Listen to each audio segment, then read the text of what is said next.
Hallelujah कलीसिया। आज कुछ अलग हम सीखेंगे, बहुत अलग है ये। मुझे ऑलमोस्ट 1 महीने से ये वचन आ रहा है। एक्चुअली वचन नहीं था, ये टॉपिक था और पूरा सिर्फ परमेश्वर ने मुझे एक ही बात बताया, उसमें से मुझे ही वचन बनाना पड़ा आज। और मैं बहुत दिनों से उसको लिख रही हूँ। छोटा सा ही है बट बहुत दिन लगे मुझे। तो आइए वचन में चलने से पहले हम प्रार्थना करेंगे। धन्यवाद पिता परमेश्वर, आज के इस दिन के लिए हम धन्यवाद देते पिता परमेश्वर, आज के इस शाम के लिए हम विश्वास करते पिता परमेश्वर के आज जो भी हम वचन सुनेंगे पिता परमेश्वर, वो आपके द्वारा ही हो पिता परमेश्वर। आपने जो कार्य हमारे जीवन में किया पिता परमेश्वर, उसके द्वारा ही पिता परमेश्वर मैं बोलूं पिता परमेश्वर। आप पूरा कंट्रोल लीजिए पिता परमेश्वर इस जगह पर, इन सभी लोगों पर, हमारे घर पर पिता परमेश्वर, और वो सभी लोगों पर जो मेरा आवाज को इस समय सुन रहे पिता परमेश्वर। धन्यवाद देती हूँ पिता परमेश्वर कि आपका वचन मेरे मुख से जो निकलेगा पिता परमेश्वर, वो सच्चा होगा और वो कार्यरत हो रहा है, ये हमारा विश्वास है।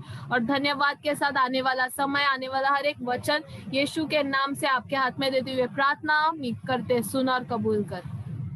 आमीन आमीन। हालेलुया। आज हम जो आज मैं आपके साथ जो शेयर करना चाहती हूँ वो मैं शेयर करना चाहती हूँ।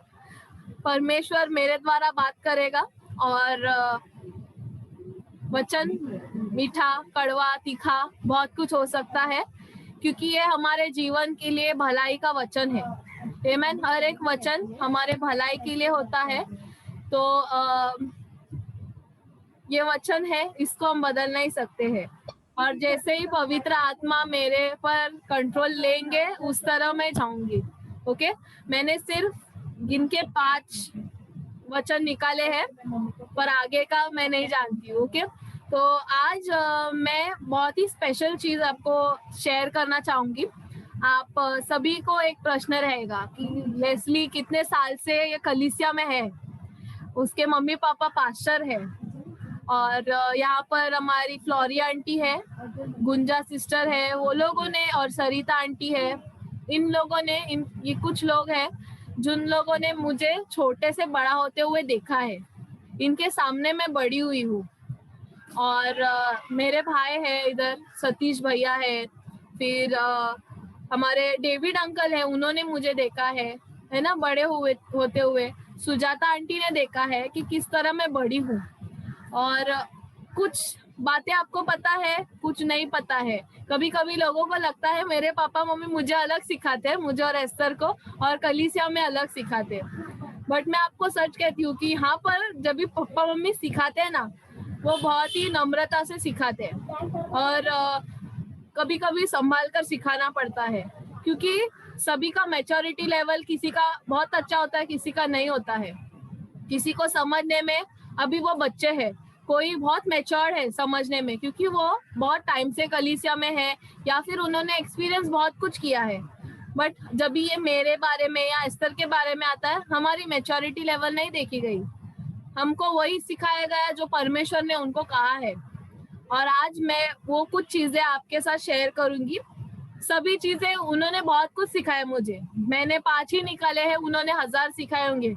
इसका मतलब ये है कि अभी बाकी के जो है ना बचे हुए, वो मुझे अभी मेरे पे काम करना है उस क्षेत्रों में।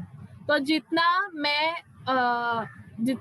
मैं जानती हूँ पूरा कन्विक्शन के साथ कि इन चीजों में मैं इधर उधर नहीं मुड़ूंगी, वही मैं चीज आपको आज शेयर करूंगी। ओके, क्योंकि मैं गलत तो नहीं सिखा सकती और परमेश्वर साक्षी है। आमीन। ये मैसेज रिकॉर्ड हो रहा है, इसमें मैं कुछ भी बोल सकती हूँ, पर परमेश्वर जानता है कि मैं कितना सच कह रही हूँ और कितना झूठ। ओके, तो पहली चीज जो मेरे मम्मी पापा ने मुझे सिखाया है, परमेश्वर के वचन में से, बाहर से कुछ नहीं सिखाया है। बाहर का भी कुछ अगर उन्होंने मुझे उदाहरण दिया होगा तो वो परमेश्वर के वचन से कैसे मेलजोल करता है या नहीं करता है, ये उन्होंने बताया। पर आज हम उन चीजों में नहीं जाएंगे। सबसे पहला चीज, परमेश्वर के राज्य की खोज करो। ये मेरे लिए एक मॉरल है जो मुझे सिखाया गया है।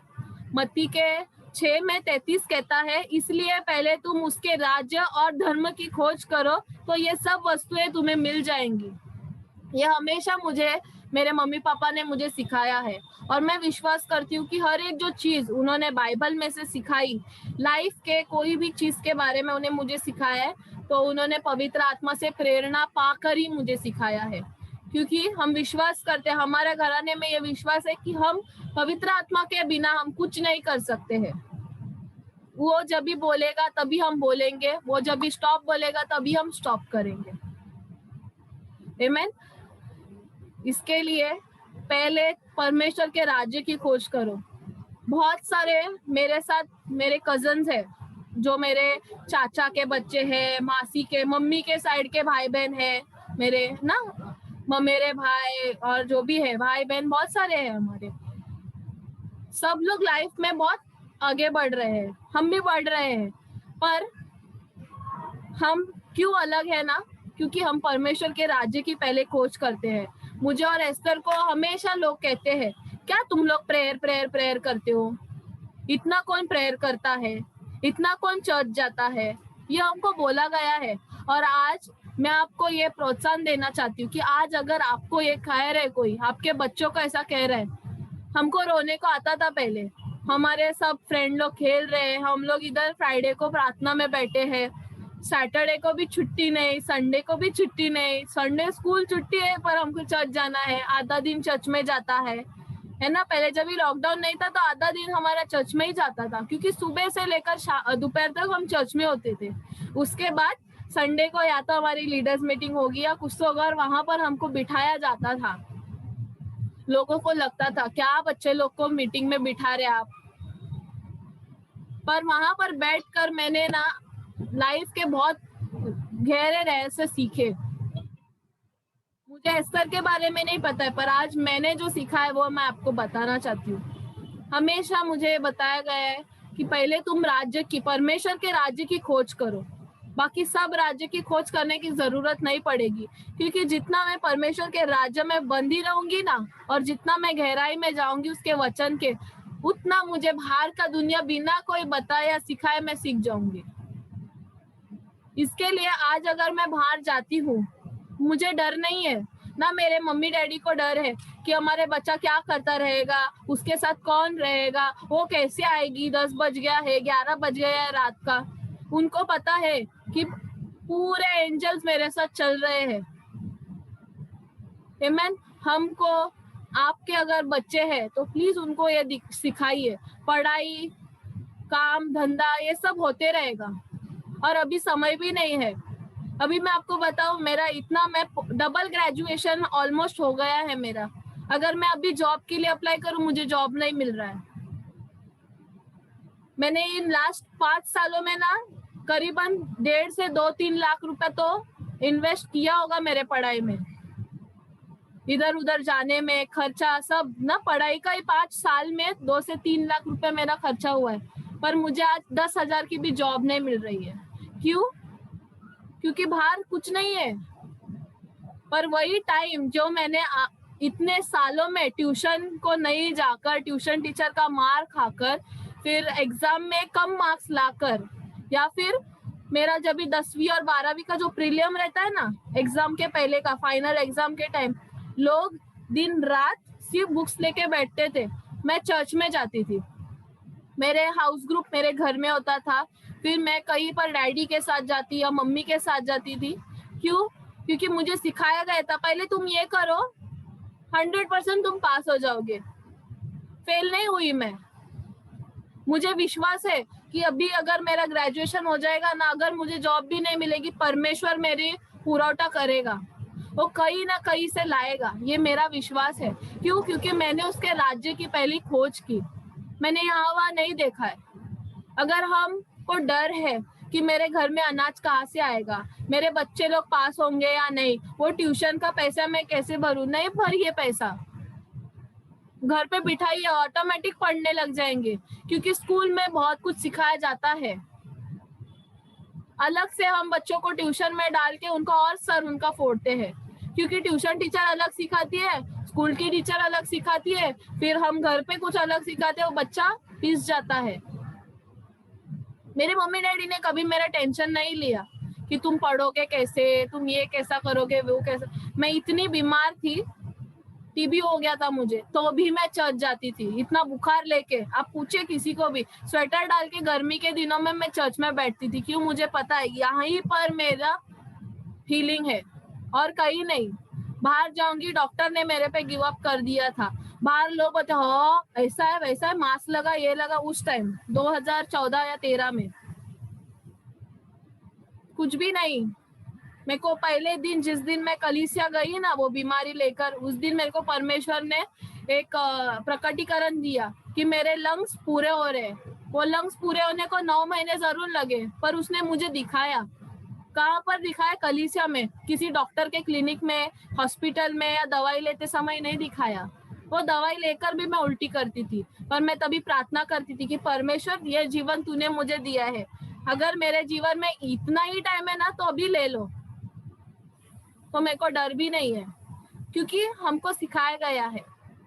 हमको ये सीखना बहुत जरूरी है। पास्टर आएंगे जाएंगे, पर क्या हम ऐसे ही बैठे रहेंगे? हमको परमेश्वर के राज्य की खोज करना बहुत जरूरी है।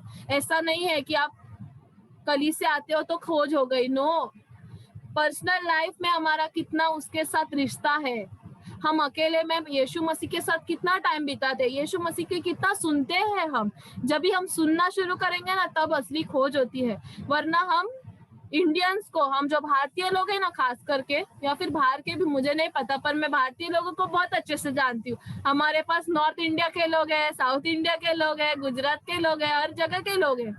इसके लिए पूरा भारत हमारे सायन चर्च में है। कुछ लोग पाकिस्तान से है। हाँ, हम भारतीय जो लोग हैं ना, हमको बोलने को बहुत अच्छा लगता है, पर जब हमको सुनना हमारे लिए बहुत कठिन है। पर सुनने लग जाएंगे ना हम, तभी परमेश्वर अपने राज्य का बहुत गहरे रहस्य हमको बताएगा और तभी हम उसकी खोज कर पाएंगे। आमीन। जब तक जो पुराने जो स्टोरीज या फिर जो भी कथाएं थी, उसमें भी अगर जब तक राजा को या उसके किसी भी मंत्री को टिप नहीं मिलती ना कि यहाँ पर कुछ तो है, यहाँ पर किसी का खजाना है, तब तक वो नहीं जाते थे। और खजाना है कैसे मालूम पड़ेगा? कोई तो बताएगा तभी ना। हमारा खजाना बाइबल में है, हमको उसको सिर्फ पढ़ने के लिए नहीं पढ़ना है, उसको समझने के लिए पढ़ना है, ये सोचकर कि आज परमेश्वर मेरे से कुछ तो बोलेगा। आमीन। दूसरा, परमेश्वर पर अपना पूरा भरोसा रखो। Trust in the Lord with all your heart. नीति वचन 3 में वचन 5 से 6 में लिखा है, तू अपनी समझ का सहारा न लेना। ये इतना ही जो वर्ड है ना, ये बहुत है हमारे लिए। तू अपने समझ का सहारा न लेना, वरन संपूर्ण मन से यहोवा पर भरोसा रखना। उसी को स्मरण करके सब काम करना, तब वो तेरे लिए सीधा मार्ग निकालेगा। मैं लड़की हूँ, मेरे घर में कोई मेरे इतना पढ़ा लिखा नहीं है, ना इतना किसी को प्रोत्साहित किया गया था। ये तो परमेश्वर का धन्यवाद कि उसने मेरे मम्मी डैडी को इतने बुद्धि और ज्ञान भरा, उस क्षमता दी कि वो मुझे इस मुकाम तक ला सके। वो मदद, उनके बिना, उनके मदद के बिना और परमेश्वर की योजना के बिना मैं नहीं जा सकती थी। अगर मैंने सोचा रहता कि क्या अभी, मैं जब भी छोटी थी, मैं अराउंड 12-13 साल की थी, तभी मेरे डैडी ने मुझे पूछा था, तुम बड़े होकर मसीह जीवन ही जियोगे क्या? तभी मेरे लिए था और तभी मैंने बहुत आसानी से हाँ कह दिया था। जब तक मैं 11th स्टैंडर्ड में नहीं गई ना, 11वीं में, मतलब कॉलेज में नहीं गई, तब तक मेरे लिए आलीशान जिंदगी थी, बहुत ही आसान थी, कुछ नहीं टेंशन। कॉलेज में जाने के बाद बहुत सारे मेरे लिए अट्रैक्शन आए, बहुत सारी चीजें मेरे आंखों को बहुत चमकदार दिखने लग गई। दोस्त, घूमना फिरना, खाना पीना, पैसे उड़ाना, कपड़े, मेकअप, शूज। और आपको मैं कहूँ, मैं बाहर खरीदने नहीं गई, मेरे लिए आता था। परमेश्वर चाहता था उसको। जब भी परमेश्वर का आपके जीवन में योजना होता है ना, तभी वो उधर हमको आग में जाना पड़ता है और हम उस परीक्षा से गुजरने के ऊपर ही डिसाइड होता है कि हम उसकी योजना के अंतर्गत में चल रहे हैं या कहीं और जाने। तब तक फाइनल नहीं हमारा कुछ।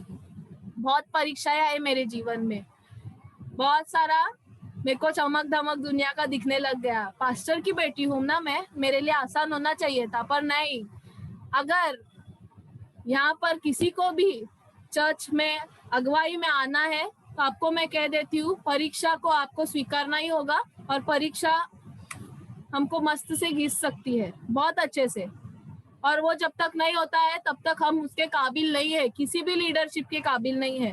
एक माँ को भी 9 महीने में वो पेट में बच्चा रखना पड़ता है। वो बच्चा कितना भी घूमेगा, वो ऐसे नहीं बोल सकते अरे बहुत लात मार रहा है अभी निकाल दो। नो, 9 मंथ्स रखना ही पड़ता है।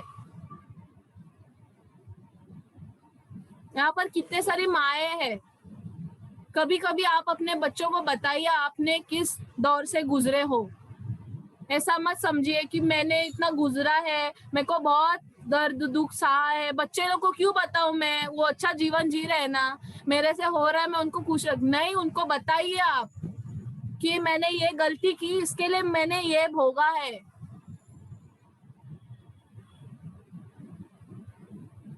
और इसके बाद मैंने परमेश्वर पर भरोसा किया। पर तुम्हारे पास अभी मौका है, तुम अभी से ही उसके रास्ते पर चलो, अभी से ही उसके ऊपर विश्वास करो।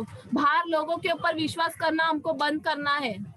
हम बहुत सारे चीजों पर विश्वास करते हैं सिवाय परमेश्वर के। ये पास्टर ने वो बोला, उसके ऊपर हम विश्वास करते हैं। 10 पास्टर्स के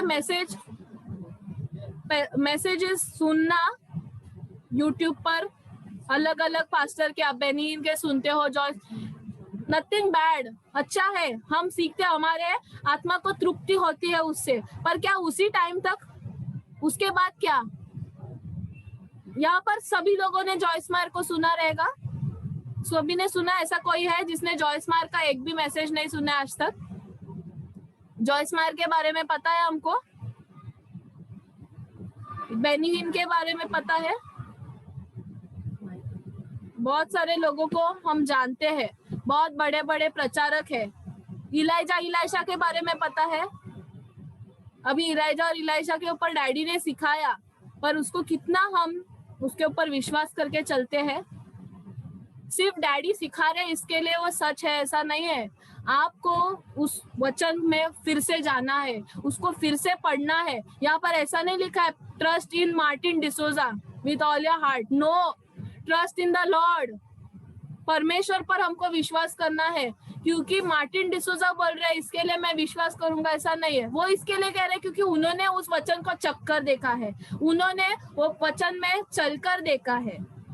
वो हमको सिर्फ रास्ता देते हैं और वो उनका वही काम है, वो हमको सिर्फ रास्ता दिखा सकते, उसमें चलना नहीं चलना हमारा है। और जब भी हम उसमें चलते, इसका मतलब ये है कि हम परमेश्वर यीशु मसीह के ऊपर विश्वास करते हैं। आमीन। हमको हमारी समझ पर निर्भर नहीं रहना है, वो क्या बोलेगा, ये क्या बोलेगा, नहीं। फाइनली परमेश्वर का वचन है और हमको अनंत काल का जीवन भी परमेश्वर ही देगा, कोई मनुष्य नहीं देगा। कोई भी मूर्ति पूजा, पैसा, घर, हमारा बाप दादा का ये रखा है वो रखा है, वो कुछ नहीं हमको काम में आएगा।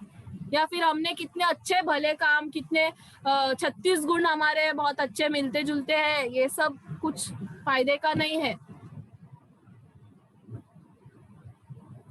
हमको परमेश्वर पर विश्वास करना बहुत जरूरी है। मेरे लिए भी ये परीक्षा हुई कि परमेश्वर पर विश्वास करूं या मेरे दोस्त बोल रहे हैं उसके ऊपर विश्वास करूं, मेरे जो कजन्स बोल रहे हैं उसके ऊपर विश्वास करूं। ऐसे समय आए कि लोगों ने मेरे मम्मी डैडी के खिलाफ मुझे भड़काया। क्यों? क्योंकि उनके विश्वास के वजह से। पर मेरे पास अभी चॉइस था कि मैं किस पर विश्वास करूं, कौन सच बोल रहा है। वो भी जो बोल रहे थे वो उस टाइम मुझे सही लग रहा था, क्योंकि ऑलरेडी मैंने बहुत लोगों का आवाज सुन चुकी थी ना। हमको सीखना है। हमारे बच्चे, मैं क्यों सीखी? क्योंकि मैंने मेरे मम्मी डैडी को देखा कि जब भी मेरे मम्मी ने मेरे लिए मेरे और मेरे बहन के सेफ्टी के लिए, इस घर को बचाने के लिए अपना जॉब छोड़ा, तभी हमने जरूर कैबेज ही खाया पूरा टाइम, पर हमने कैबेज तो खाया, हमको भूखा नहीं सोने दिया परमेश्वर ने। कहाँ से लोगों ने हमको लाके दिया, भीख के तौर पर नहीं, क्योंकि उनको एक आशीष पाना था। जब भी हम किसी को देते हैं ना, हमको जीवन में आशीष आते, हम आशीषों के लिए अपना द्वार खोलते। हमको लगता अरे नहीं, कैसे दूं,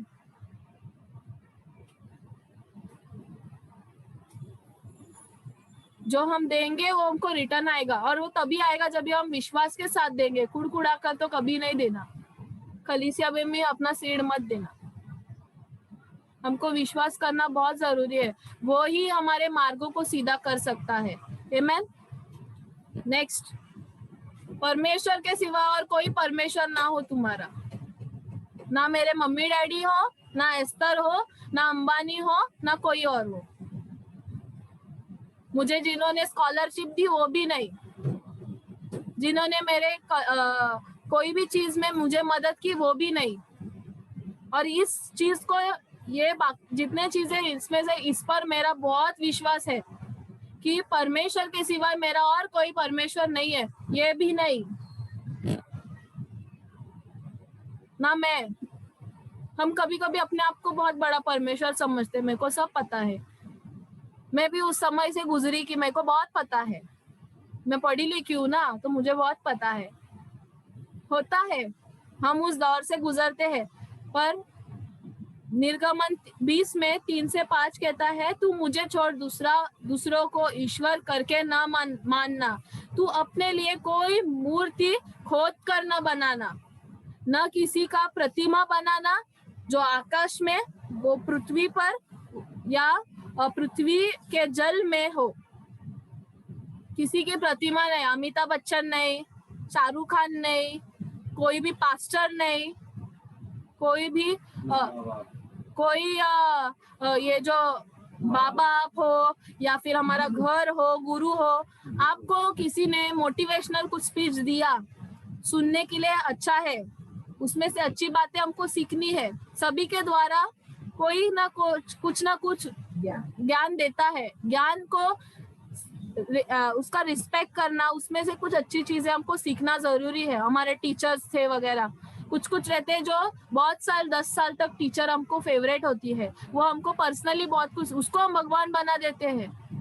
हमारे पढ़ाई के सर्टिफिकेट्स या हमारे बॉस को हम भगवान बना देते हैं, उसके बिना हमारा कुछ चलता नहीं है। पति को परमेश्वर बना देते हैं, क्यों? ये सभी लोग पाप से जन्मे हैं, और पाप से जन्मे हुए किसी को भी हम परमेश्वर नहीं बना सकते हैं। आगे पढ़ेंगे, तू उनको दंडवत न करना और न उनकी उपासना करना, उसके सामने हाथ भी नहीं जोड़ना। कितना भी हमारा दिमाग खाए, अरे भाई प्लीज नो, ऐसा भी नहीं करना। हाथ जोड़ते हैं ना हम लोग, तेरे पैर पड़ती हूँ, हाथ जोड़ती हूँ, मेरा बात सुन। बच्चे लोग को हम भगवान बनाते हैं, बच्चे लोग हमको धमकी देते हैं, तू ये करेगी नहीं ना, मेरा ये बात नहीं मानेगी, मैं घर छोड़ के जाऊंगा। तो फिर माँ बाप क्या करते हैं, मोस्टली मम्मी लोग का होता है ये, मैं तेरा हाथ जोड़ती हूँ, मैं पाँव पड़ती हूँ, ऐसा मत कर, तेरे बिना मेरा क्या है, नहीं तो मैं भी मर जाऊंगी। ये क्या होता है, हम बच्चे को भगवान बना दिए। 2 थप्पड़ लगाओ, बराबर दिमाग जगह पे आ जाएगा बच्चे का। मैंने बहुत थप्पड़ खाया, आगे बताती हूँ मैं। और ना उसकी उपासना करना, क्योंकि मैं तेरा परमेश्वर यहोवा जलन रखने वाला ईश्वर हूँ, और जो मुझसे बैर रखता है उनके बेटों, पोतों और परपोतों को भी पितरों का दंड दिया करता हूँ। ये तो हमारे ऊपर अनुग्रह है कि हम नए नियम में चलते हैं। यीशु मसीह के मरने के द्वारा, उसके उस कुर्बान होने के द्वारा, उसके रक्त बहाना जो, और जो शरीर टूटा, उसके वजह से हमारे दंड माफ होते हैं। पर अगर हम किसी और के सामने झुकते हैं तो हम आगे नहीं बढ़ पाएंगे, ये फिर दंड हमको लागू हो जाएगा। या फिर ये दंड ना लागू हो पर हम आत्मिक क्षेत्र में आगे नहीं बढ़ पाएंगे। आमीन। हमको कोई भी परमिशन नहीं, हमारी काम वाली बाई हो, हमारा ट्रेन हो, कभी कभी ट्रेन भी, बाबा वो ट्रेन गया तो मैं कैसे जाऊंगा, फ्लाइट तो पकड़नी है, फिर तो बाकी सब छूट जाए। इमरजेंसी के टाइम अलग बात है, पर हम किसको परमेश्वर बना रहे हैं, किस चीज को हम प्रायोरिटी दे रहे हैं हमारे लाइफ में, हमको देखना बहुत जरूरी है। वरना उसका जो अल्टीमेट जो होगा ना लास्ट में, वो बहुत बुरा हो सकता है। कितने सारे बच्चों को एक ही वीडियो मैं उस दिन देख रही थी कि वो बच्चा झगड़ रहा अपनी माँ से बाइक के लिए, और वो माँ बोलती है मैं क्यों तुझे बाइक दूं, उस लड़की को घुमाने के लिए जो तेरे से शादी नहीं करने वाली है। तुम लोग जोर जोर से इस गाड़ी चलाते और मर जाते, कितने बच्चे लोग मर रहे हैं। हम अपने बच्चों को फोन ये वो देते हैं, फिर हम आते हैं चर्च में या फिर उनके ट्यूशन टीचर या कोई भी जिसको हम मानते हैं, उसके बाद अरे क्या करूं, मेरा बच्चा पबजी खेलता है, टिकटॉक ही बनाता है। हमने दिया है ना उनको ये हथियार, अभी वो हमारे को ही ये कर रहे हैं। हमको कंट्रोल लेना बहुत जरूरी है, हम किस चीज को परमेश्वर बना रहे हैं। अगर आपको लगता है आपके बच्चों का परमेश्वर कोई और है जिसको आप पूछते हो वो नहीं है, खींच लो वो परमेश्वर को उसके हाथ से और उसका ताकत तोड़ दो, कुछ नहीं होगा, मरेंगे नहीं। बाद में आपके सामने वो तड़पने से अच्छा अभी उनको सीधा करना बहुत अच्छा है। हमारे भी जीवन में, अगर आपके भी जीवन में ऐसा आपको लगता है मेरा काम धंधा भगवान बन गया है, मैं जो कर्जे में हूँ या फिर जो परेशानी में उसको मैंने भगवान बनाया है, तोड़ दो उसका ताकत। सिर्फ यीशु मसीह के अलावा और किसी का भी हमारे ऊपर राज नहीं चलना चाहिए। अगर किसी और का चलता है तो ये मत बोलो वो मुझे परेशान कर रहा है, मैंने एंट्री दी उसको। यीशु मसीह को भी टेस्टिंग आया था जब भी वो 40 दिन 40 रात माउंटेन पे उपवास प्रार्थना कर रहा था। शैतान ने क्या बोला, मेरे सामने झुक, इधर से कूदी मार, मैं तेरे को पूरा सृष्टि दे दूंगा। यीशु मसीह ने अगर अलाउ किया होता ना तो खत्म, बात खत्म। हम तो होते ही नहीं थे, बात ही अलग है। फिर हम परमिशन देते हैं, वही चीज हमारा परमेश्वर बनता है। हम क्यों सैल्वेशन प्रेयर करते हैं, हाँ उद्धार की प्रार्थना हम क्यों करते हैं, हम इनवाइट करते हैं ना, यीशु मसीह तू मेरे अंदर आ, मैं स्वीकारता हूँ कि मैं पापी हूँ। हम अलाउ करते हैं ना पाप को खत्म होने को। किसी ने यहाँ पर किसी को जबरदस्ती बैप्टिज्म दिया है? नहीं ना, हमने सबने अपने मन से लिया है, राइट? हमारे विश्वास के द्वारा लिया है। तो ये वैसा ही होना चाहिए, और कोई चीज को हमको परमिशन नहीं देनी है, सिर्फ और सिर्फ यीशु मसीह, उसके बिना और कोई नहीं। गाना गाने से कुछ नहीं होगा। ये मैसेज सुनने के बाद कुछ लोग रोएंगे, उनको बहुत गिल्टी फीलिंग होगा, पर वो गिल्टी फीलिंग को लेकर आपको भूलना नहीं है। अगले सुबह उठकर उसमें से सीखना है और अभी से डिसीजन लीजिए कि ये चीज सिस्टर ने बोली है मेरे जीवन में यहाँ पर रॉन्ग है, मैं इसको सीधा करूंगी। मदद लीजिए लोगों की, अगर आपको कठिनाई हो रही है तो मदद मांगने में, अपने आप को छोटा करने में कोई बुरी बात नहीं है। आमेन। नेक्स्ट, तुम्हारा हाँ हाँ हो और ना ना हो। मत्ती 5 में 37 कहता है, परंतु तुम्हारी बात हाँ की हाँ या ना की ना हो, क्योंकि जो कुछ इससे अधिक होता है वो बुराई से होता है। हम दो नाव में नहीं चल सकते हैं। हाँ, अभी हमने हाँ बोला फिर बाद में ना बोला, नहीं। हम किसके साथ खेल रहे हैं? हमारे जीवन के साथ खेल रहे हैं। और अपने साथ खेलना मतलब परमेश्वर के साथ खेलना। हम बोलते हैं यीशु मसीह मैं यीशु मसीह का मंदिर हूँ, पवित्र मंदिर हूँ, और बाहर जाकर हम उसको अपवित्र करते हैं। ऐसा नहीं होना चाहिए। अगर हमने अपवित्र किया है तो हमको माफी मांगनी है, रिपेंटेंस करना है, उपवास प्रार्थना कीजिए। अगर जीवन में चीजें नहीं बदल रही है, रोइए, घुटने टेक कर, सर जमीन पर लगाकर रोइए परमेश्वर से। परमेश्वर नहीं चाहेगा हम ऐसे रोए।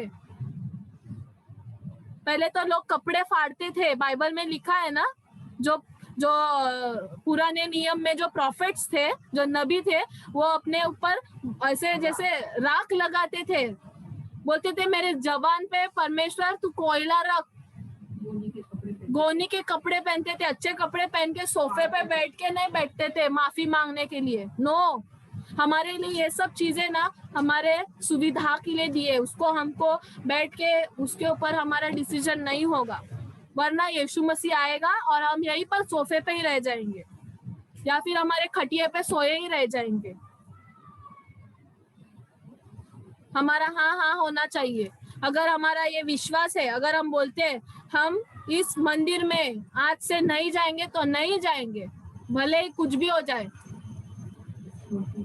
इस मूर्ति को अगर हम बोलते हैं कि मैं नहीं पूजूंगा, अब से सिर्फ यीशु मसीह मेरा परमेश्वर है, तो कोई भी दिक्कत आ जाए, हमारे घर में कितने भी लोग मर जाए, तो भी हम इसके सामने दंडवत नहीं करेंगे।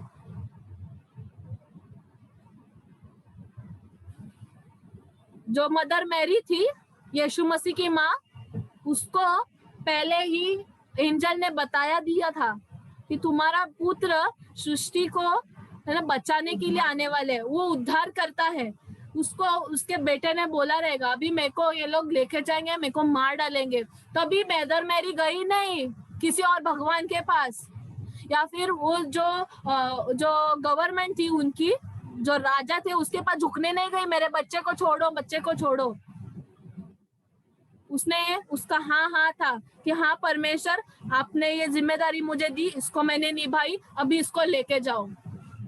इसका कार्य अभी समाप्त नहीं होता है मरने के बाद, पर शुरू होता है, और मेरे कारण ये अगर रुकावट है तो मुझे ही निकाल दे इधर से।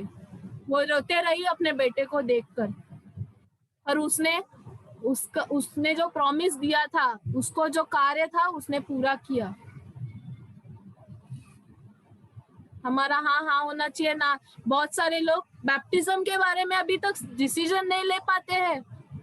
ताजुब है, हमको परमेश्वर से कितने सारी चीजें हमको चाहिए, पर हमारा एक जीवन देने के लिए हम कतराते हैं, हमको इतना सोचना पड़ता है, इतने साल जाते हैं।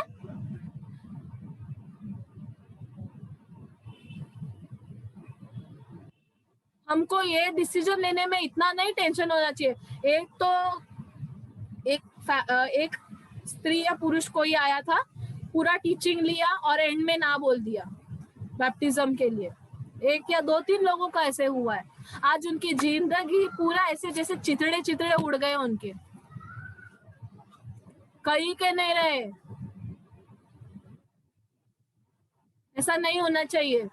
हम क्या करते हैं ना, हमारे हाँ ना में हम जंप मारते हैं, या तो हमारे बच्चे फिर वहां पर रोते रहते हैं, या फिर हम ऐसे ही डांस करते रहेंगे। हम कहीं के नहीं रहते, सब लोग आगे चले जाएंगे पर हम वही के वही रह जाएंगे। अगर हम जितना भी होली स्पिरिट पे मैसेजेस सुन रहे हैं, हम चाहते तो है पवित्र आत्मा हमारे द्वारा कार्य करे, हमको पूरा तरह से पिता आप ना हमारे ऊपर चार्ज लीजिए, कंट्रोल कीजिए, पर जब भी वो कंट्रोल लेने का शुरू करता है, हम बोलते नहीं नहीं नहीं, अभी नहीं, अभी मैं तैयार नहीं हूँ। प्रार्थना करें, नहीं नहीं नहीं सिस्टर अभी नहीं, नहीं ब्रदर अभी नहीं, मैं कैसे हाथ रखूं उसके ऊपर।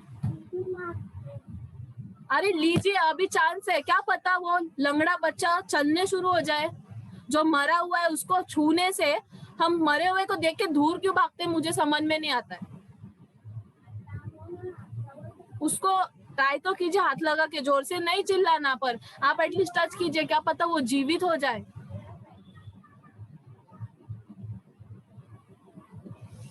किसी का हालत बहुत बुरा रहता है, कैंसर, टीबी, एड्स होता है, उनके पास हम जाने से डरते हैं। कोरोना वायरस हो गया है, होगा उसको कोरोना वायरस, आप जाकर तो आइए, बात तो कीजिए, वो चंगा ही पा सकता है। उसके बाद शायद वो और उसका पूरा घराना जो 70 लोगों का है वो यीशु मसीह में आए। आपके द्वारा, आपके एक प्रार्थना के द्वारा पूरा राज्य बढ़ सकता है। हम तो डरते हैं, हम खुद मास्क लगा के घर में बैठे हैं, हमको बाहर ही नहीं निकलना है। हम हर जगह सैनिटाइजर लेके घूमेंगे। कभी एंजल आया सामने, स्वरदूत तो नहीं, पहला सैनिटाइजर लगाओ, पहले हाथ घिसो फिर ही हाथ लगाओ। पर वो आपके लिए गोल्ड डस्ट लेके आया है, वो आपके लिए अनॉइंटिंग ऑयल लेके आया है, वो आपको छूने के लिए आया है। नहीं, पहले सैनिटाइजर लगाओ, वो निकल जाएगा।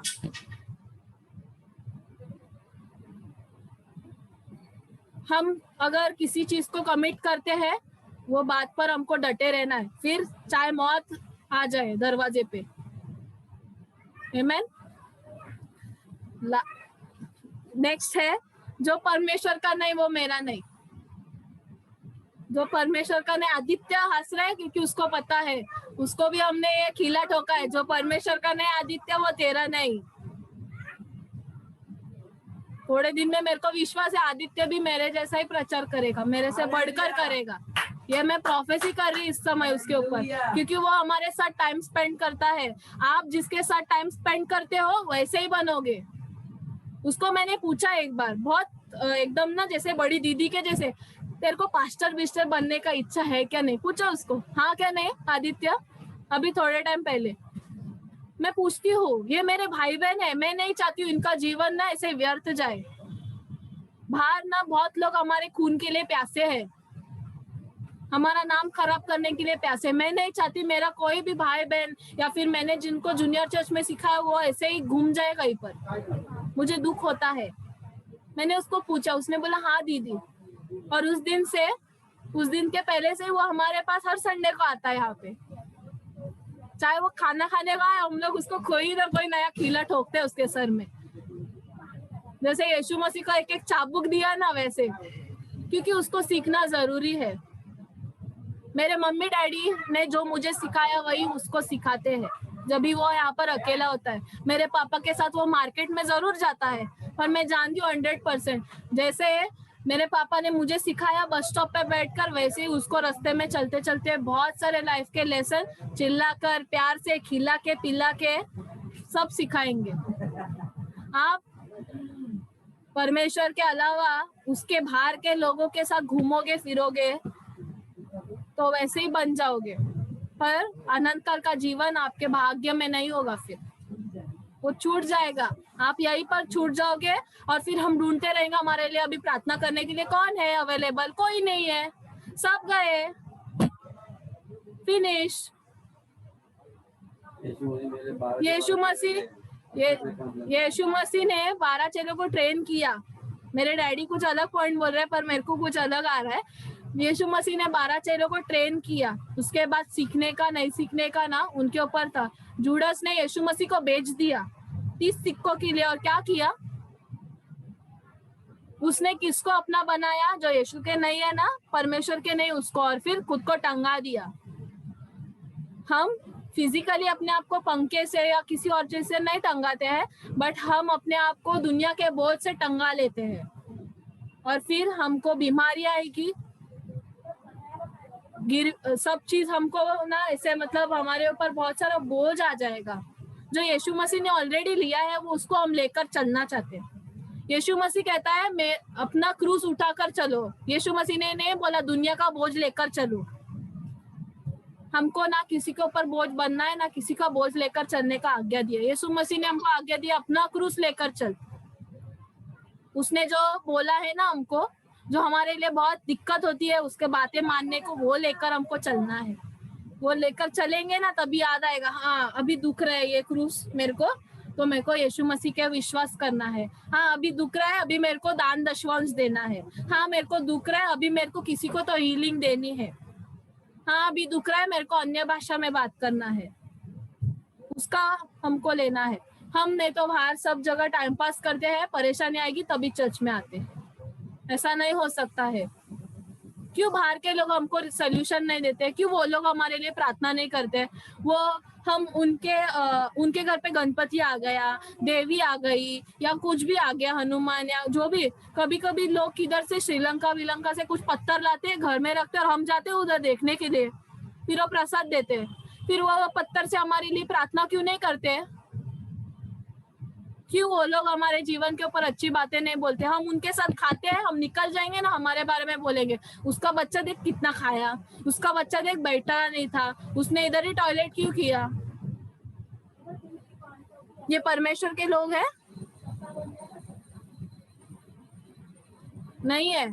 जो परमेश्वर का नहीं वो आपका नहीं, आपका भाई बहन, आपकी माँ पिता, आजी आजोबा, कोई भी नहीं। वो भले ही कितना भी रक्त के हो हमारे रिलेटिव्स, कोई नहीं होता है अपना, सिर्फ यीशु मसीह। अभी तो हमारे माता पिता परमेश्वर में, इसके लिए हमारा और उनका आत्मा में अच्छा है, वरना रिश्ते सब टूटते हैं। हम देख रहे हैं ना, बच्चे लोग अपने माता पिता को मार रहे हैं जमीन के छोटे से हिस्से के लिए, जिसको वो लोग किधर भी लेके नहीं जाएंगे। अपने बच्चे लोग को मारते हैं, खून खराबा हो रहा है। वो लोग हमारे साथ रिश्ता निभाएंगे, वो लोग हमको चंगाई देंगे? नहीं दे सकते हैं। और सबसे लास्ट चीज जो मैं पहले बोल रही थी, थप्पड़ देने के बारे में। मैंने बहुत थप्पड़ खाए। मेरी मम्मी हंसती हंसती दांत दिखाती है ना, उसने मेरे को बहुत मारा है और खुद भी रोई है। क्यों? क्योंकि वो नहीं चाहती थी कि मैं मरूं, आत्मिकता में मैं मरूं। कोई भी पवित्र होकर नहीं पैदा हुआ है यीशु मसीह के अलावा। हम सब पाप में जन्मे हैं, हम सभी ने पाप किए, छोटे बड़े, मर्डर, खून, चोरी, कुछ भी किया है। मैंने भी बहुत सारी चोरियां की है। मेरे चाचा के पॉकेट में से पैसे चुराना, झूठ बोलना, डैडी का नकली सिग्नेचर करना। फिर स्कूल में मालूम पड़ता था, एस्तर को बुलाते थे। मेरा यही प्रॉब्लम था, हम दोनों एक ही स्कूल में थे। वरना मेरे मम्मी डैडी को लगता था मैं बहुत अच्छी स्टूडेंट हूँ। मैंने कैलेंडर में बहुत नकली नकली सिग्नेचर किए। फिर डैडी बोलता, अरे इसको सिग्नेचर भी आता है मेरा। तभी उन्होंने मुझे बहुत अच्छे छड़ी से मारा है, चप्पल से मार खाया है, हाथ से मार खाया है, झाड़ू से, बेल्ट से, हर चीज, प्लेट से भी, प्लेट भी फेंका गया है मेरे पे। क्यों? क्योंकि मैं सही से बैठती नहीं ना, और फिर पानी प्लेट में गिरा दिया। अभी मेरी मम्मी ने इतनी मेहनत से अच्छा खाना बनाया और मैं उसको लात से उड़ा देती हूँ। ऐसे ऐसे आजकल मैं देखती हूँ बच्चे लोग एक जगह पे बैठ के खाते नहीं। मैं तो डरती थी, उठू कैसे मैं? सुसु आ रहा है पर नहीं उठ सकती है खाने के टाइम, मम्मी मारेगी करके। मेरे मम्मी डैडी ने मुझे मारा, इसके लिए आज मैं यहाँ पर हूँ। वरना कोई तो तितली बन के उड़ू, ऐसा होता था, या फिर पंछी बन के उड़ू। बहुत सारे गाने होते हैं आजकल पिक्चर में। ये उन्होंने अपने मन से नहीं किया, या फिर उनका सुबह से दिमाग खराब था, ऑफिस में सही से नहीं हुआ, इसके लिए। आदित्य को बहुत मजा आ रहा है। आदित्य को भी पढ़ता है, पर उसका सीक्रेट है मेरे साथ। आज अगर आपके बच्चे का बदन आपको लाल, पीला, नीला करना है, आज कीजिए, नहीं तो बाद में वो मुंह आपका काला हो जाएगा। आपका मुंह काला करेगा। वो कुछ भी कर सकता है। हमको लगता है ये बच्चा है, बच्चा नहीं है। मैं आप बहुत लोगों को ऐसे लगता है ना, लेस्ली बहुत स्ट्रिक्ट है, अभी वचन भी बहुत और कड़वा दे रही है, हमको कड़वा लग रहा है। या फिर हमारे जूनियर चर्च के बच्चे लोग को पता है, वो लोग को मालूम पड़ता है लेस्ली दीदी प्रचार आज लेसन ले रही है, और भागते थे पहले ही, क्योंकि मैं बहुत स्ट्रिक्ट हूँ। क्लास में ही नहीं रहते थे लोग, वो पहले ही भागते थे। बच्चे लोग को डर लगता है, क्यों? क्योंकि मैं डिसिप्लिन में सिखाई। मेरा सिर्फ एक ही स्टूडेंट अच्छा था, वो था जॉन। वो डरता ही नहीं था, क्योंकि वो मेरे जैसा है। उसको भी घर से पहले ही मिलता था, उठा तो मार खाएगा, या फिर घर पे चल तेरे को दिखाती। और उसको मैं पसंद, मेरे को वो पसंद, हम दोनों टीचर स्टूडेंट, बाकी के कोई आए ना आए, हम दोनों बैठ के सीखेंगे। कुछ लोग पूछते थे दीदी क्यों आई, पहले ही मेरे मम्मी को पूछेंगे, आंटी आज कौन ले रहा है क्लास? लेस्ली दीदी। मैं सो जाती हूँ मैसेज के पहले ही। पर मेरे को, मैं जानती हूँ ये बच्चे लोग, जो लोगों ने मेरे से ताड़ना पाई ना, वो लोग आगे जाके बहुत बड़े प्रचारक बनेंगे। मैं जानती हूँ, क्योंकि वो आत्मा, अच्छा वाला आत्मा मैं लेकर आपके बच्चों को दिया है मैंने, और परमेश्वर उसका साक्षी है। आमीन। नीति वचन 23 में 14 कहता है, तू उसको, अपने बच्चों को छड़ी से मार कर उसका प्राण अधोलोक से बचाएगा। अधोलोक, हेल, नर्क से बचाएगा। छोटी बात नहीं है ये। अधोलोक शब्द बाइबल में छोटी बात नहीं है, कोई खाने का चीज नहीं है अधोलोक। वहां से कोई रिटर्न नहीं आता है। एक बार मनुष्य मर गया, उसका दूसरा जन्म, सातवां जन्म, ये कुछ नहीं होता है। यही जन्म है हमारा, परमेश्वर ने एक ही बार दिया है, उसको हमको सही से निभाना है। वरना बच्चे लोग ऊपर जब भी हमको मिलेंगे ना लास्ट जजमेंट डे पे, वो देख के बोलेंगे मेरे को तुमने पहले नहीं सिखाया ये, अभी आज मेरे को परेशानी हो रही है। जेल में जब भी जाएंगे बच्चे या फिर किसी खाई में पड़ेंगे ना, तभी पछताएंगे, तभी आपको दुख होगा, तभी आपके बच्चे आपको कोसेंगे। इसके लिए आज वो छड़ी यूज कीजिए। नीति वचन 29:15 कहता है, प्रोवर्ब्स 29:15 कहता है, छड़ी और डांट से बुद्धि प्राप्त होती है। आमेन। छड़ी और डांट से बुद्धि प्राप्त होती है, परंतु जो लड़का यो ही छोड़ा जाता है वो अपनी माता की लज्जा का कारण होता है। मैं विश्वास करती हूँ यहाँ पर कोई भी माता पिता या फिर जो मुझे सुन रहे हैं, कोई भी चाहते हैं आपको लज्जा का दिन देखने को लगेगा? नहीं ना? कोई है ऐसा जिसको चलेगा लज्जा पाऊं मैं? और न, हमने ऑलरेडी बहुत सारी लज्जा हुआ है, हमारा हुई है ना।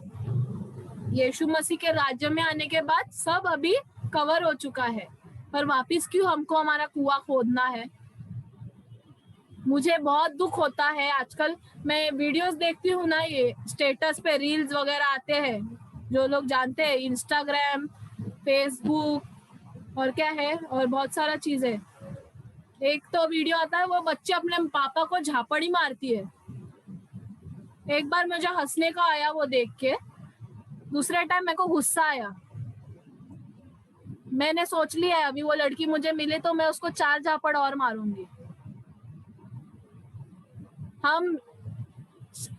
हमको लगता है मैंने बहुत सारे नारियल दिए परमेश्वर को, मैंने इतना उपवास करने के बाद ये बच्चा हुआ है मुझे, तो अभी वो मुझे मारेगा भी तो भी चलेगा। बहुत मन्नत मांगी थी मैंने परमेश्वर से, अभी वो मेरा बात भी नहीं सुनेगा तो भी चलेगा। मैं अपना किडनी भी बेच दूं इस बच्चे के लिए? नो, आप किडनी मत बेचिए। एक 10 रुपए का छड़ी लाइए, रास्ते पे मिलता है, उससे उसको झाड़िए। बच्चा बोलता है ना, अगर मैं घर छोड़कर जाऊंगा तो उसको बोलो जाओ, पर इधर कुछ नहीं मिलेगा। वो कितने दिन जाएगा, किधर जाएगा? एक बार मैं गुस्से से मैं मेरे किसी रिलेटिव के घर पे गई, इतना कुछ हुआ नहीं था, मैं गुस्से से गई उधर, वो लोग ने मेरे कान भर दिए मेरे मम्मी पापा के विरुद्ध। मेरे को इतना गुस्सा आया ना वो लोग के ऊपर, तुम मेरे मम्मी पापा के खिलाफ बोल ही कैसे सकते हो? उसके बाद मैं उधर रहने के लिए गई नहीं आज तक। 2-3 साल हो गए। वो लोग मेरे से अच्छे से पेश नहीं आए। 2-3 दिन मेहमान को बहुत अच्छा हम लोग पूछते हैं, उसके बाद वो सरदर्द बनते अपने। आपका बच्चा आपकी बात नहीं मानता, उसको इधर उधर भेजो मत, घर में रखो। वो बोर्डिंग में जाने से सुधरने नहीं वाला है और बिगड़ेगा, और फिर आपकी बात नहीं मानेगा, फिर वो अपना इंडिपेंडेंट लाइफ जीना सीख जाएगा। एक मेरी फ्रेंड है, हमारे साथ पुराने चर्च में थी, उसकी माँ को उसने मतलब बहुत सहा था, उसका पति छोड़ के गया, जो भी स्टोरी है उसकी, उसको पूरा बचपन से लेकर उसके कॉलेज लाइफ तक वो बोर्डिंग में ही पढ़ी, और वो लड़की अभी बोर्डिंग में पढ़ेगी, अकेला जीना सीख गई ना, अभी माँ के साथ नहीं रहती है, होगी अभी 27-28 साल की, अपना ही दुनिया में रहती है। आँख देखो तो सूजा है, चेहरा देखो तो सूजा है, क्यों सूजा है आपको समझ में आ गया रहेगा। बोटिंग में भेजने से या फिर किसी रिलेटिव के घर पे भेजने से कुछ नहीं होगा, कुछ नहीं प्राप्त होगा हमको, और दुख हम लेंगे, क्योंकि हमारा सिखाया हुआ रहता है ना, उसके विपरीत वो लोग हम अपने बच्चों को सिखाएंगे। सही किया तुमने घर छोड़ के, ऐसा ही करना चाहिए। तेरे माँ बाप को अक्ल नहीं है क्या? 10 रुपया तो मांगा था, 5,000 तो मांगा था, एक फोन ही तो मांगा था, आईफोन ही तो मांगा था, इतना कमाते हैं, दे नहीं सकते? नहीं देना चाहिए।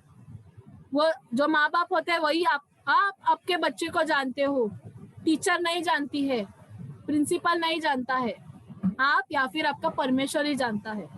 आमीन। जो बच्चे लोग सुन रहे हैं, आपके लिए एक चैलेंज है ये।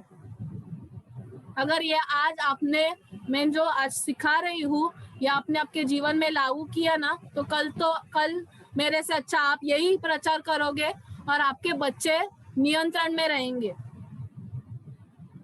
मुझे बहुत गुस्सा आता है कभी कभी मेरी मम्मी बोलती है इतना नहीं गुस्सा करने का, थोड़ा सा नम्रता होना चाहिए जीवन में। मुझे ऐसा लगता है डिसिप्लिन जरूरी है। मुझे नहीं डिसिप्लिन किया होता तो मैं भी ऐसे ही सबके घर में जाके सब खींचती थी, किधर भी मैं बैठती थी। अगर मुझे बैठ बोलेंगे तो बैठती हूँ मैं, उठ बोलेंगे तो उठ। जब तक मेरी मम्मी नहीं आती थी मुझे मेरे जूनियर चर्च में से लेने के लिए, मैं नहीं हिलती थी, वहीं पर बैठती थी। एस्तर भी। और अगर हम हिले गलती से ना, गलती से घर पे तो वो जो चपाती जो पलटने का रहता है ना, लकड़े का, स्टील का, उलटना बोलते हैं मराठी में, फुटूंग हमारे पिछवाड़े में मिलता था हमको। 1-2 दिन मैंने ट्यूशन बंक मारा, मेरे पापा ने इतना मुझे मारा, पट्टे से ब्लू कर दिया था और स्कूल भी भेजा दूसरे दिन। और सब लोग मुझे पूछ रहे थे ब्लू कैसे हो गई। मैंने बोला मैं गिर गई। मेरे लिए लज्जा की बात है ना बोलना, मैंने बंक मारा ट्यूशन। सब व्यवस्था करके बैग में मैं लेके जाती थी मेरी बहनों को। वो लोग को नहीं पड़ी क्योंकि वो लोग छोटे थे। एक जन दुबई से आया था इसके लिए, और मैं तो उनकी सेवियर थी ना, मैं उनके लिए जीसस बन गई। मैं तुम्हारे लिए मार खाऊंगी। मुझे नहीं पता था इतना मार पड़ेगी। पूरा पीला ब्लू हो गई थी, पूरा बदन काला हो गया। पर उसके बाद मैंने हिम्मत नहीं की बंक मारने की। मुझे कॉलेज में भी लोग बोलते चल डांडी मारते, दादर चलते। मेरे दादर में उधर ना मेरे बहुत सारे फैमिली मेंबर्स रहते हैं, चल हम लोग वडाला चलते। वडाला में नहीं, मेरी मौसी, चाची, काकी कोई तो रहती उधर। वो लोग मेरे को क्या पूरे मुंबई में तेरे सब मेहमान लोग ही तेरे मतलब रिश्तेदार रहते। मैं बोले अरे भाई दुबई भी बोलेगा ना तो भी दुबई में लोग है मेरे। मेरे को नहीं आने का, तुम लोग जाओ। उससे अच्छा मैं क्लास में सो जाऊं पर मैं बाहर नहीं आऊंगी। इतना मेरे में वो भय रह गया, पर वो भय अच्छा है। आमीन। ये आज का वचन है, ये मैंने सीखा है मेरे माता पिता से, जो उनको परमेश्वर ने आज्ञा दी वो उन्होंने मुझे सिखाया। आमीन। तो ये इस समय इस वचन को समाप्त करके हम प्रार्थना करते हैं। धन्यवाद पिता परमेश्वर, इस समय के लिए हम धन्यवाद देते, इस दिन के लिए धन्यवाद देते, इस वचन के लिए पिता परमेश्वर। हम विश्वास करते इसमें से हमको बहुत कुछ आपने सिखाया पिता परमेश्वर। जैसे आपने मुझे सिखाया होने देना पिता परमेश्वर। इस वचन को सुनने वाले हर एक मनुष्य के मन की आंख खुले पिता परमेश्वर, उनके कान खुले रहे पिता परमेश्वर, ताकि आपकी आज्ञाओं को वो सुने और उसका पालन कर सके पिता परमेश्वर, उसी तरह जैसे आपने हमको आज्ञा दी। हम धन्यवाद देते पिता परमेश्वर कि इसके द्वारा पिता परमेश्वर हमने बहुत सारी आशीषों को हमारे जीवन में आमंत्रित किया है पिता परमेश्वर। यहाँ पर बैठे हुए पिता परमेश्वर हर एक बच्चे को, हर एक माता पिता को, हर एक दादी या दादा जो भी है पिता परमेश्वर, सभी को ऊपर मैं यीशु मसीह के नाम से आशीष घोषित करती पिता परमेश्वर, क्योंकि आपके वचन सुनने से पिता परमेश्वर हम आशीष पाते पिता परमेश्वर। हमारे लिए पिता परमेश्वर अनंत काल के जीवन का द्वार खोलते पिता परमेश्वर, वो चाबी पाते पिता परमेश्वर जो दुनिया हमको नहीं दे सकती है पिता परमेश्वर। धन्यवाद देते पिता परमेश्वर। होने देना पिता परमेश्वर, आप हमको आपके सामर्थ और बुद्धि ज्ञान से भरे पिता परमेश्वर, ताकि हम अपने जीवन को, हमारे बच्चों के जीवन को, हमारे परिवार को हम नियंत्रण में रख सके पिता परमेश्वर। उसी तरह पिता परमेश्वर जैसे आपने हमको आज्ञा दी, हम धन्यवाद के साथ ये वचन और इस समय को आपके हाथ में देते हुए प्रार्थना हम यीशु मसीह के नाम से करते, सुन और कबूल कर। आमीन आमीन।